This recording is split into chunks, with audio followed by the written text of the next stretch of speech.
Chers téléspectateurs, bienvenue à ce journal qui commence par les titres.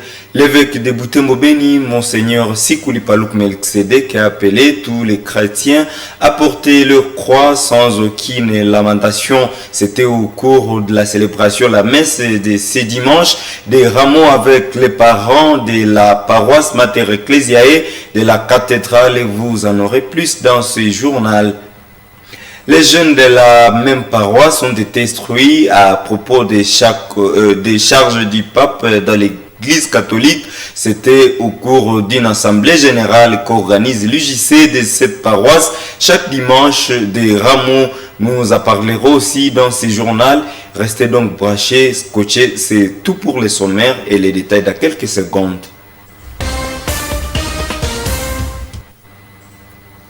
L'Église universelle célèbre ce 10 avril le dimanche des rameaux en souhaitant une bonne semaine sainte à tous les fidèles catholiques. Le pape François les invite à prier pour la paix à travers le monde. Dans son Angelus de ce dimanche, le pape François a fait savoir aux chrétiens que rien n'est impossible pour Dieu. C'est ainsi qu'il invite les fidèles à prier pendant cette semaine sainte pour que cesse la guerre et les massacres des civils à travers le monde. Suivez. Chers frères et sœurs, avant de conclure cette célébration, je voudrais vous saluer vous tous, tout particulièrement les pèlerins venus de différents pays, parmi lesquels de nombreux jeunes, à vous tous. Même à tous ceux avec nous grâce aux médias, je souhaite une bonne semaine sainte. Je suis proche au peuple du Pérou qui traverse un moment difficile de tension sociale. Je vous accompagne par la prière et j'encourage toutes les parties à trouver le plus rapidement possible une solution pacifique pour le bien du pays, surtout pour les plus pauvres, dans le respect des droits de tous et des institutions. D'ici peu, nous nous adressons à la Vierge Marie dans la prière de l'Angelus. Ça a été justement l'ange du Seigneur que dans l'Annonciation avait dit à Marie, « Rien n'est impossible pour Dieu. Rien n'est impossible pour Dieu. » Même faire arrêter une guerre dont on ne voit pas la fin, une guerre que chaque jour nous place devant nos yeux des massacres et des cruautés atroces réalisées contre des civils sans défense. Prions pour cela. Nous sommes les jours qui précèdent la Pâque et nous nous préparons à célébrer la victoire du Seigneur sur le péché et la mort. Sur le péché et sur la mort. Pas sur quelqu'un ou contre quelqu'un. Mais aujourd'hui, il y a la guerre, puisque c'est comme cela qu'on veut vaincre, à la manière du monde. Et comme cela, on ne perd. Et c'est tout. Le Christ a porté la croix pour nous débarrasser de la domination du mal. Je prie pour que la vie règne, pour que l'amour et la paix règnent. Que l'on dépose les armes, qu'il en commence une trêve pascale.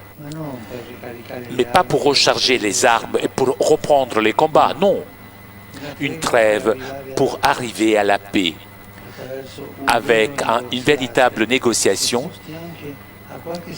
même s'il faut faire des sacrifices pour le bien du peuple. En effet, quelle victoire pourrait être celle qui placera un drapeau sur des ruines?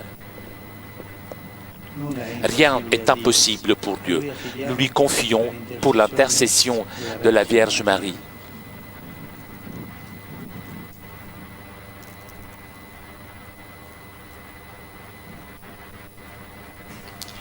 L'évêque de Butembo Beni, Monseigneur Sikuli Palouk Melchizedek, qui a célébré la messe de ce dimanche des rameaux avec les parents de la paroisse Mater Ecclesiae de la cathédrale.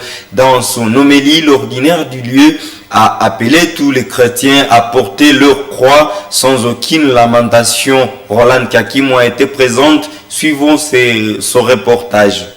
Tout commence ici à l'extérieur. munabwire tukatandika eyenga buyirire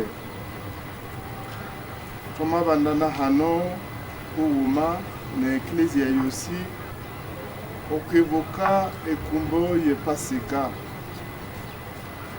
munabwire kristu akingira e Yerusalemu omuyimu buyirire eyakandehorera nerilubuga. Il est 6h35 lorsque Monseigneur Sikuli Paluku Melkisedek procède par la bénédiction des rameaux des fidèles qui ont participé à cette célébration. Il s'en est suivi une procession où le père évêque de Butembo béni est entré à l'intérieur en aspergeant de l'eau bénite à ceux qui s'y retrouvaient, ainsi que le rameau. Une étape qui a duré quelques minutes. Chacun, muni de son rameau, chantait, dansait pour l'entrée victorieux du grand roi.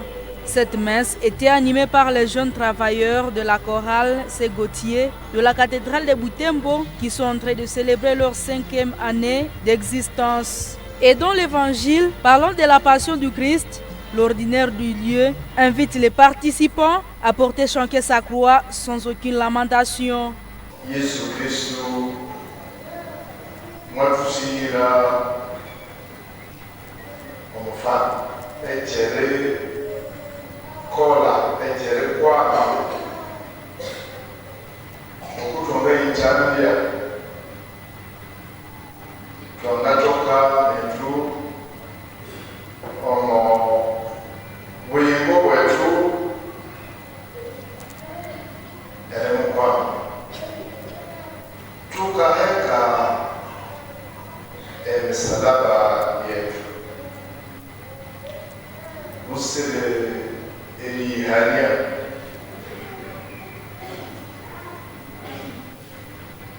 Yesu oko tunembuwa matakola lilolo na reke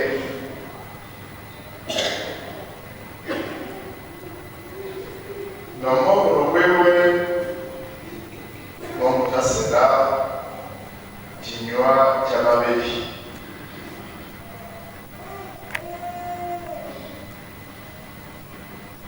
okomizi mubyosi ebyo bamusako mwadasuubira akazuba abere akaralwa mumari wiwe mwatumanisha Mungu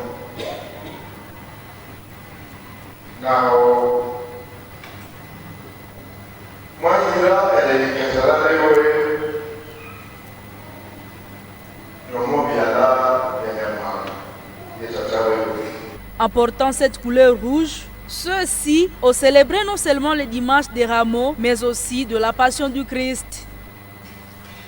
Amorcé depuis plus de 6 ans, les travaux de construction pour agrandir la cathédrale Mater Ecclesiae de Butembo se poursuivent aujourd'hui. Le père évêque de Butembo béni vient de présider la première messe dans cette église depuis que les activités de construction avaient débuté. L'occasion pour lui de saluer les efforts des chrétiens de la cathédrale. Roland Kiakimwa signe ces reportages.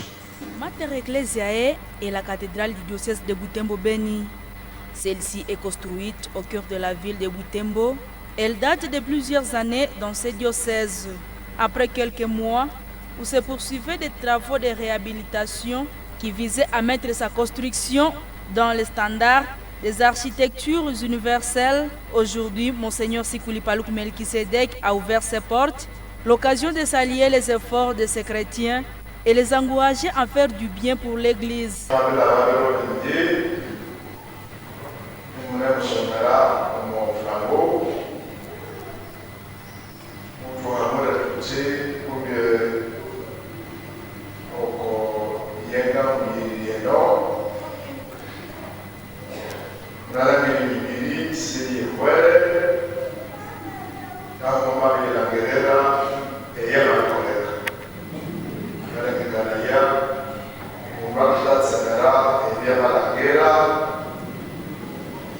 naye yanawete kumbana muntu wabibwa mengi wabibwa mengi abantu bakakuwa obyo batasi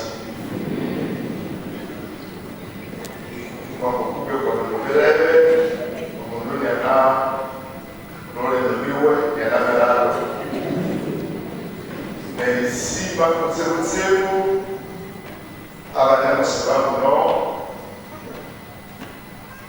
baneko no nella kera obusu buya buya obotu kaso de kalaya ereha okuhina no kumbe umuntu kasera mrele hali akaikamuno yebatekwele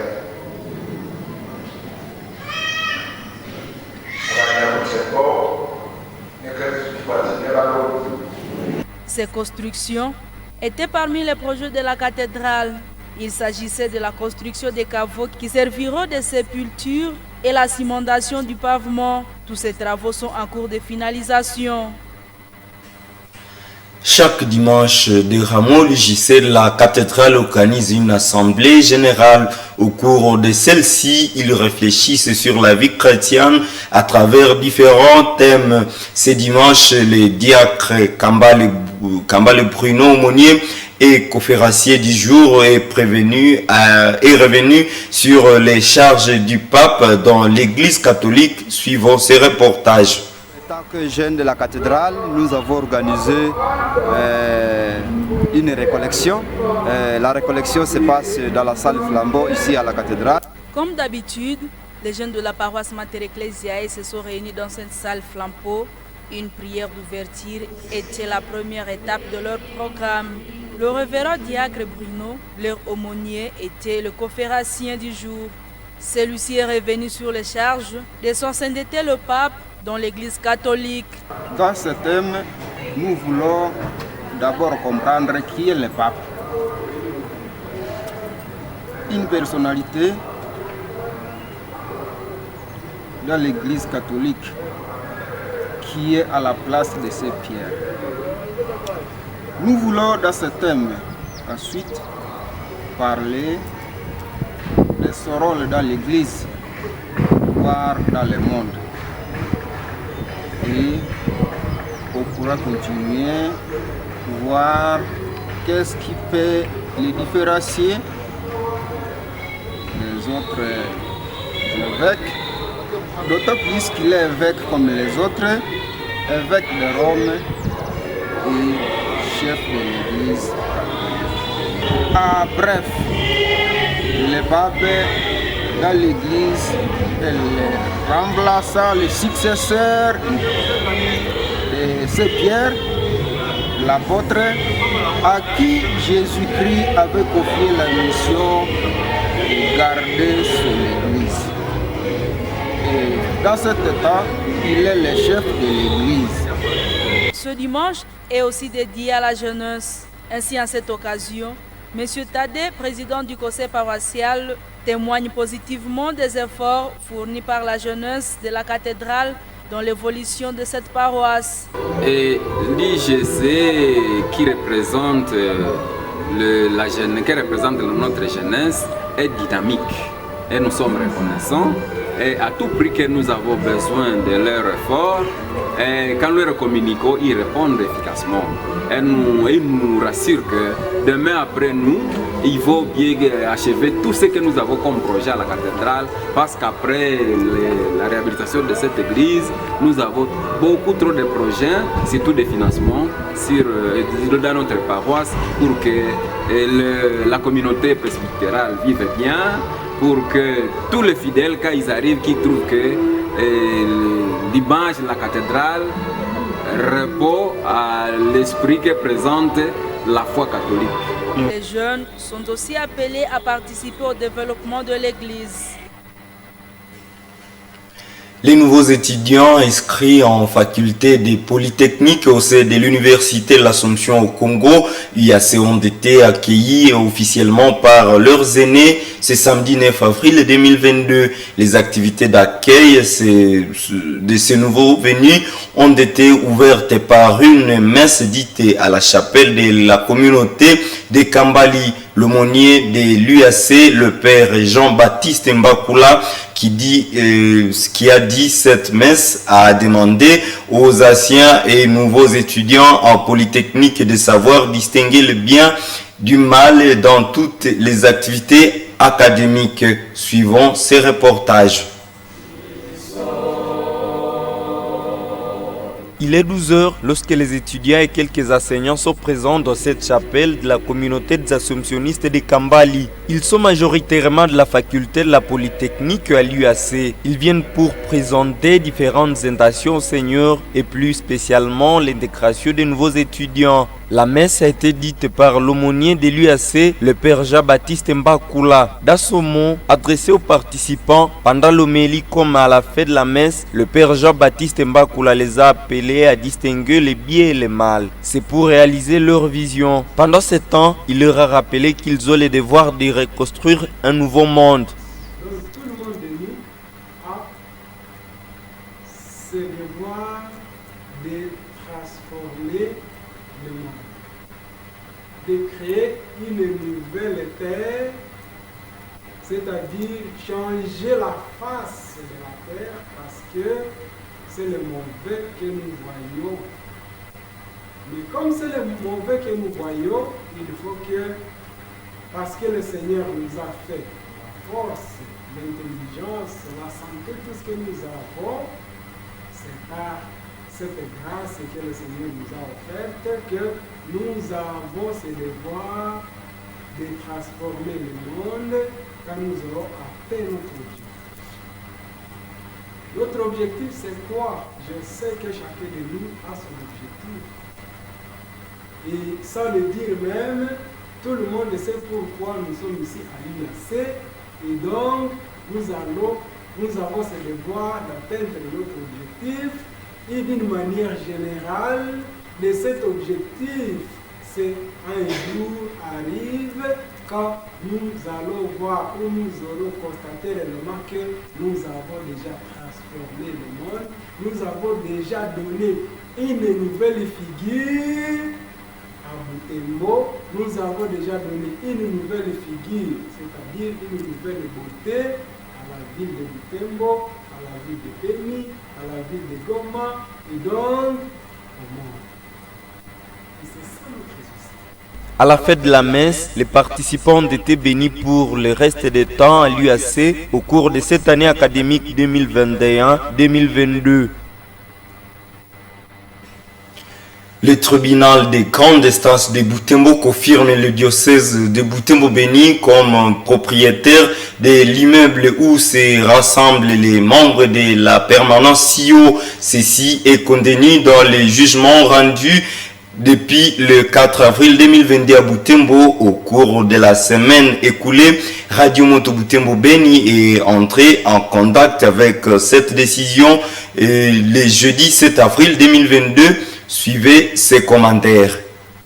Dans la cause enregistrée sous les RC 4848, le tribunal des grandes instances de Butembo précise que cet immeuble se trouve au numéro 2 de l'avenue Abattoir en cellule vétérinaire du quartier Biondi, en commune Kimemi à Butembo. Le tribunal ordonne le déguerpissement de l'association sans but lucratif Permanence Sion ainsi que toute personne se trouvant dans les dits immeubles. L'instance judiciaire ordonne à la même ASBL, plus précisément ses membres, de restituer l'original du certificat d'enregistrement vol G2/030 folio 083 du 20 août 2016 qui couvre les 10 immeubles.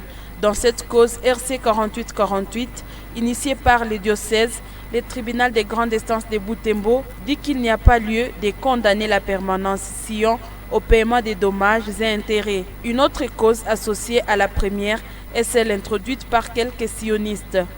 Le tribunal l'avait enregistrée sous les RC 4952. Dans celle-ci, le tribunal dit recevable l'action mue par les demandeurs mais la déclare non fondée. Dans une autre action encore, d'une centaine de sionistes enregistrés au RC 4988, le tribunal a de nouveau dit recevable l'action mue par les demandeurs mais la déclare non fondée. Le TGI Butembo indique recevoir les interventions volontaires de Kabira Mwenge, Kakule Moussabouli Joseph, Matenda Sima Justin, Mumbere Kabunga Vianney et Nzanzu Nzonda Mwenge, mais déclare l'action de ces autres sionistes non fondée. Enfin, le tribunal ordonne l'exécution provisoire de ces jugements nonobstant toute voie de recours.